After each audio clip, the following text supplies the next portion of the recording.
Assalamualaikum warahmatullahi wabarakatuh. Terima kasih atas kesempatan yang diberikan kepada saya untuk membawa materi saya yang berjudul section. Pengertian section. Menurut Timbi 2009, section atau penghisapan merupakan tindakan untuk mempertahankan jalan napas sehingga memungkinkan terjadinya proses perputaran gas yang adekuat dengan cara mengeluarkan sekret pada klien yang tidak mampu mengeluarkan sendiri. Indikasi section. Menurut Smeltzer et al. 2002, indikasi penghisapan lendir lewat endotrakeal adalah untuk 1. Menjaga jalan napas tetap bersih. A. Pasien tidak mampu batuk efektif. B. Diduga aspirasi. 2. Membersihkan jalan napas. A. Pada auskultasi terdengar suara napas yang kasar atau ada suara napas tambahan.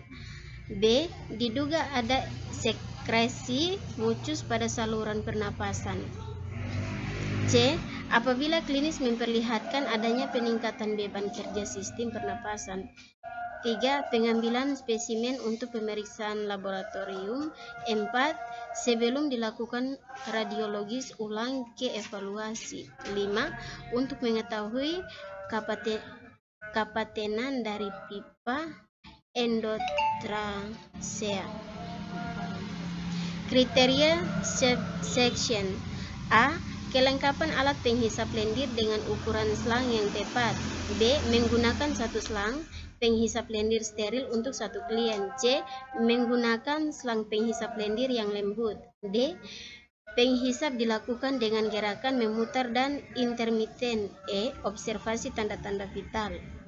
Komplikasi section. A. Hipoksemia. B. Trauma jalan napas. C. Infeksi mosokomnial. D. Respiratory arrest. E. Bronkus spasmi. F. Perdarahan pulmonal. G. Distremia jantung. H. Hipertensi atau hipotensi. I. Nyeri. J. Kecemasan. Prinsip section. 1. Aseptik. Segala upaya yang dilakukan untuk mencegah masuknya mikroorganisme ke dalam tubuh yang kemungkinan besar akan mengakibatkan infeksi. 2. Asionotik. Tindakan yang tidak boleh menimbulkan sianosis. 3. Efektif. Tindakan yang dilandaskan gaya atau makna yang menunjukkan perasaan dan emosi. 4. Atraumatik. Tindakan yang mencegah terjadinya trauma. Prosedur pelaksanaan section. 1. Alat non-steril. A. Alat penghisap lendir. Section dengan botol berisi larutan desinfektan, misal isiol 12%. B.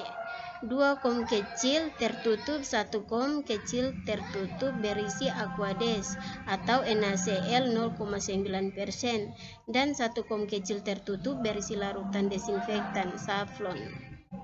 C. Tongue spatel bila perlu. D. Kertas tisu. E. Kantong balitan kotor. F. Plester dan gunting. G. 1 botol NaCl 0,9%. H.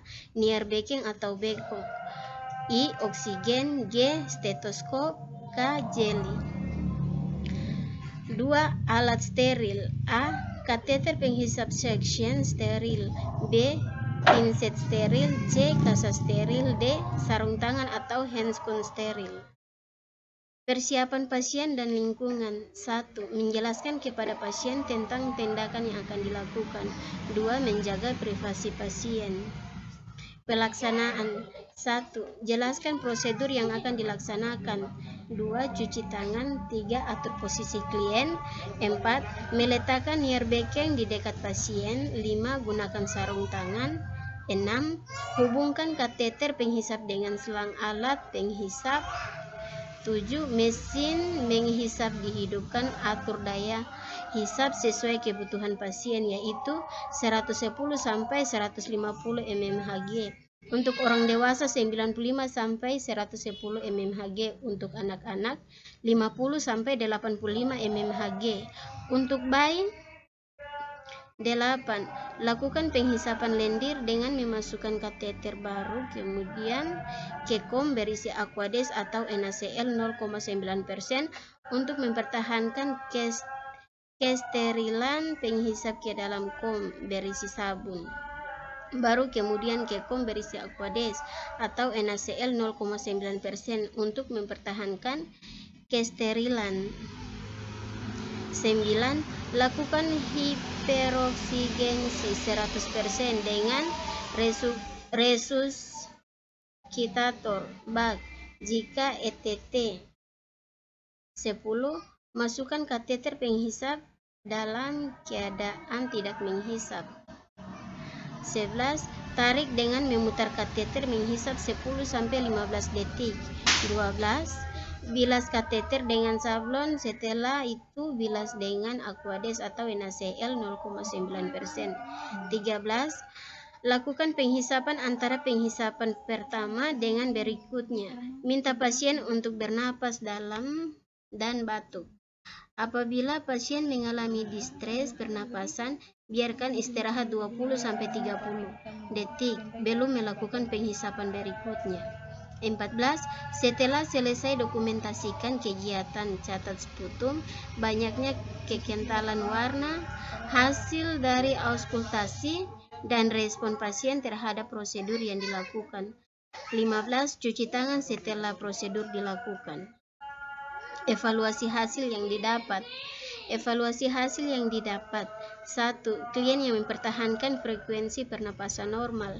2. Jalan napas dengan klien yang tidak dapat batuk dengan adekuat bersih dari sekret. 3. Meningkatnya suara napas. 4. Menurunnya pH inspiratori. Presure, menurunnya ketegangan saluran pernapasan, meningkatnya dinamik.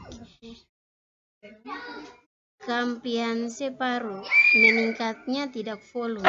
5. Adanya peningkatan dari nilai arterial, blood gas atau saturasi oksigen yang bisa dipantau dengan pulsi oximeter. 6. Hilangnya sekret pulmonan. Ya, mungkin sampai di sini materi saya. Sekian dan terima kasih.